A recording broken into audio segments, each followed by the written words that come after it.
Well, we're going to get started with our demo here. My name is Monty. I work at Woodcraft, and this is part 2 of our Mother's Day project.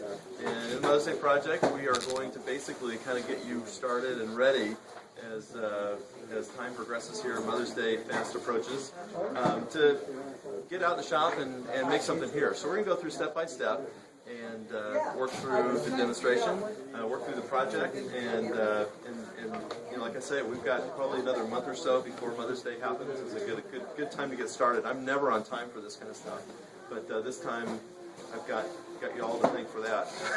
So, anyways, the idea here is that we have was a Scrabble board with the names of our family, and we cut these last week. We cut these letters out using our CNC machine.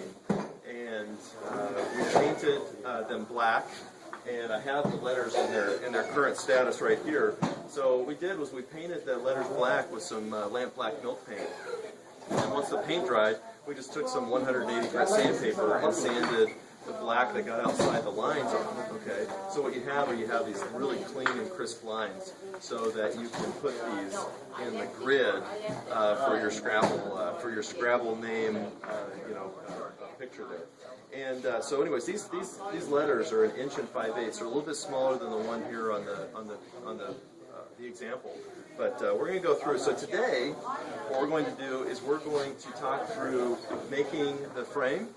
And as you know, making a frame can be challenging because you've got to do those 45-degree angles. And you know, you can be close on 3 of those angles, but that 4th one is really, really quite important. And that's where you find out if you were off. You know, you have a gap to fill or something like that. And so, so we're going to go through talking about making the picture frame here, the 45-degree angles that are required, and then this grid. And the grid is basically one long piece of wood going to the, horizontally and then also vertically. And we're going to have kind of a half-lap joint there. And so we're going to be cutting very, very small items on the table, so I'll talk through that a little bit. So the first thing we want to do is we would like to take our pieces of wood here, and we're going to start with the 3/8 inch piece. And this grid right here is 3/8 of an inch thick by 1/8 of an inch wide strips. And so what we've done is we've prepared ahead of time a piece of walnut here that's 3/8 of an inch thick, and then we'll have the half-lap joint going up about halfway.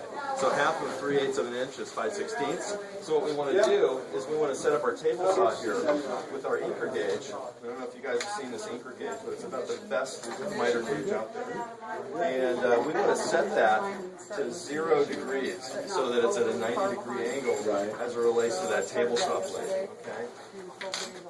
The inker miter gauge, just for your information, has detents at every 5 degrees on the wheel here. And so it's machined at the factory to be just perfect, so that every time you go to 0 degrees or 25 degrees or 45 degrees, it's right on. And what's great about it is at 45 degrees, this is the miter gauge we use when we teach our picture making classes. And so there's one thing that you have to do, and that's to calibrate this. And so you take a machinist square, you put the miter gauge at 0, and then you put that right up against your blade. And if that's at 90 degrees, you can bet that everything else is going to be correct. The 5 degrees is going to be correct. Because again, that's milled and manufacturing to be just spot on. So we've got that calibrated here. Do you still have miter gauge here? Yes, we do. Yeah, I think it's $169. It's a really great miter gauge. You have this miter gauge pushed on top of a sled, all right? So you can take this miter gauge out of the sled and just use it in the miter slots in your table saw, or you can put it on this sled right here too. What's nice about this sled is when you're dealing with small pieces, it just makes it really, really easy to move those pieces across, because it just pushes them right across. So now what we need to do is we need to adjust our table saw height so that the groove that we cut in this 3/8 inch piece of wood is 5/16. I've got my digital caliper out here, 5/16. All right, so we're going to set that at 3/16. And then the gauge here has a little button that comes out, and then that's 3/16 of an inch for the base here. So I'll take this, and I'll put that at the top of the tube right here, and then adjust the table saw height so that it just picks the top of it there, right? Okay, so we got that right there. We'll tighten down our height. Now because our squares are an 1.5" square, what I want to do is I want to create in this piece of wood a bunch of lines that are cross-cut here that will allow this letter to fit right in there. I've got an 1/8 of an inch curved blade, and so if I take my 1 5/8 space that I want in between, what I can do is I can position my fence every 1 5/8 plus an 1/8, so it'd be 1 3/4, and just move that on down, and then it's ready to go.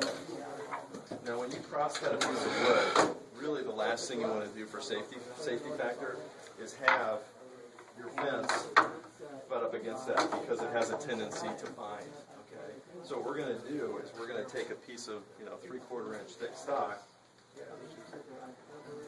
put some double stick tape on it, and just attach that to our fence. So now what we have is we have a little piece right back here at the back, so we can use that as a spacer. So now when we push that through the miter slot there, we don't have it binding. It's not a risk of binding our fence here. Okay? All right. There we go.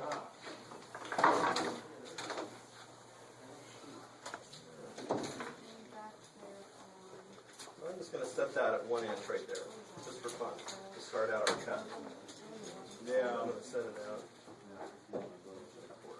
Okay. So then what I'll do is I've got this piece of wood, and I'll just go right on through. I've got to reset the height of the blade here since I took this. There we go. Perfect.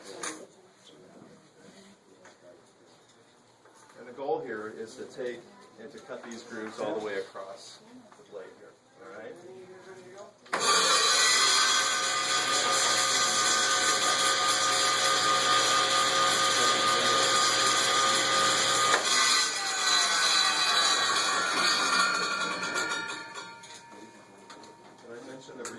Stop here. There we go. The saw stop does exactly what you tell it to do. And if there's something in the way that conducts electricity, guess what? It pops the cartridge. All right, let's start that.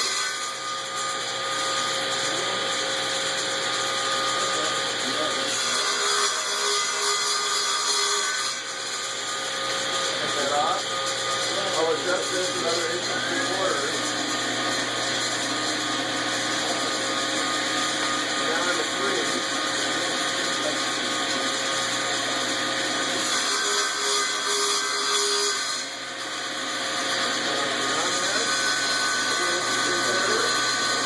We have the makings of a lot of small little grooves right here. So now what we'll do is we'll take our gripper, increase the height of our blade here. All right. And what we want to do is take off the little set block here.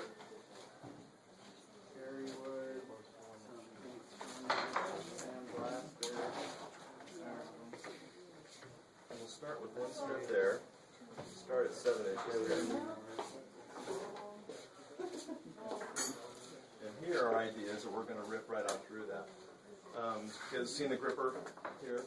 This is probably the best push stick that is out there.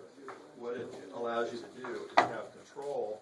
Usually with push sticks, you're just pushing. And so when something gets back beyond the blade here, what you find is that it can tend to bounce around a little bit.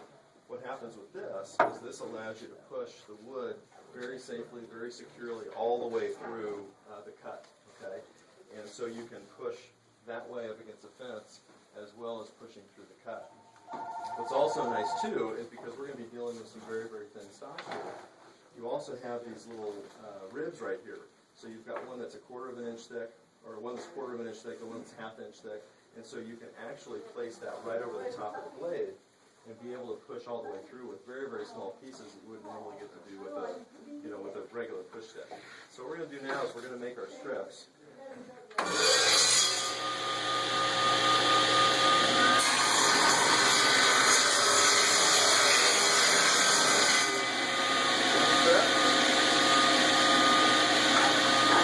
In 1/4 inch.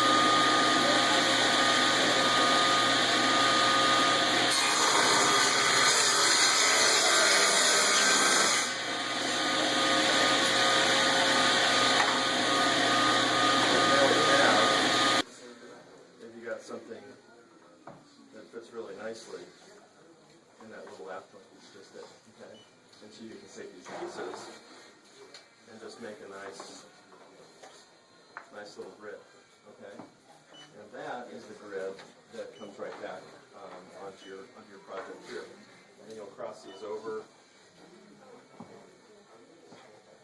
and create your Okay, so what we're going to do is we're going to talk about the frame now, the frame piece. Again, I need to adjust my miter gauge because it's very close to the blade, and being this is a saw stop, we don't want to deploy the brake prematurely or unintentionally. So we'll adjust that.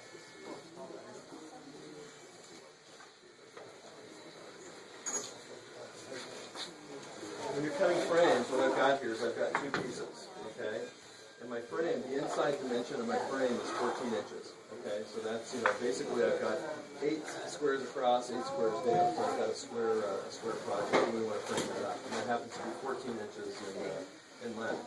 So the first thing I want to do is when I'm cutting a picture frame, I want to make sure that I have a piece of wood securely set up against the miter gauge. And then, I also want to have a nice screw. So, because these are all equal, we can cut them, we can gang cut them, we can cut them all at the same time. And so we'll set our blade height here.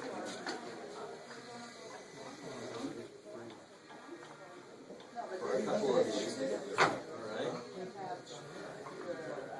Lock that down. So we'll make our first cut.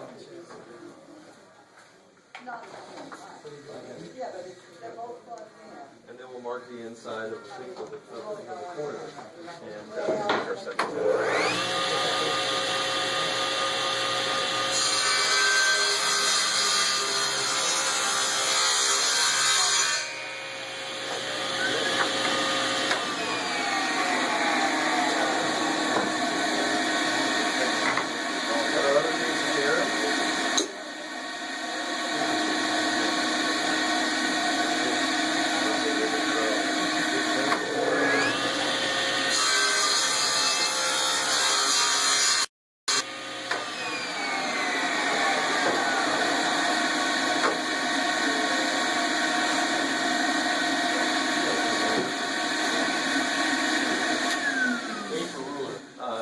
Tape is fine.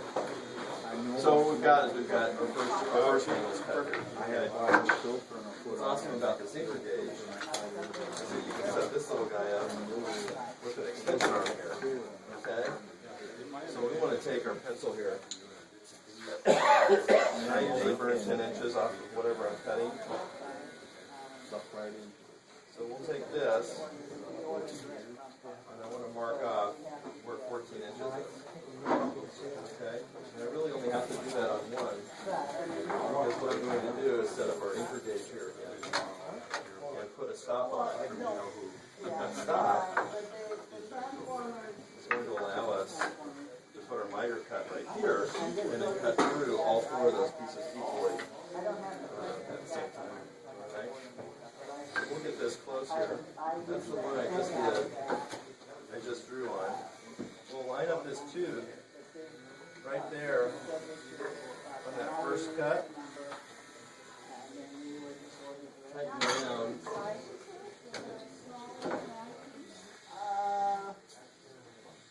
Our gauge here. Alright. So that allows it not to push back. Okay. We'll take our piece.